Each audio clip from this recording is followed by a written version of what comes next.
3.5 मुहूर्त आहेत। त्यातील मुख्य मुहूर्त म्हणजे आज गुढीपाडव्याचा मुहूर्त आणि त्यातील प्रथम पीठ म्हणजे तुळजाभवानी पीठ। हे तुळजाभवानी मंदिराच्या प्रथम पीठावर तुळजाभवानीच्या मंदिराच्या शिखरावर आज गुढी उभा केली जाते।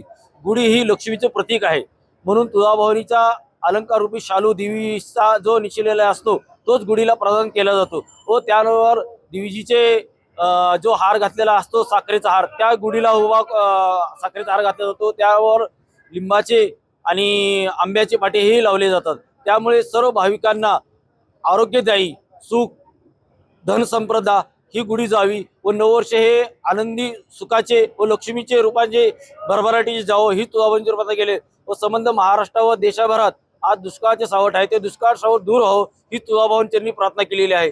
जय भवानी, जय शिवराय। आज तुळजाभवानी मातेला आज 3.5 मुहूर्तामध्ये व नववर्षानिमित्त तुळजाभवानी मातेला 1 नंबर अलंकार हे शिवकालीन घातले जातात व त्या अलंकाराचे सर्व भाविक भक्तांनी दर्शन घ्यावे।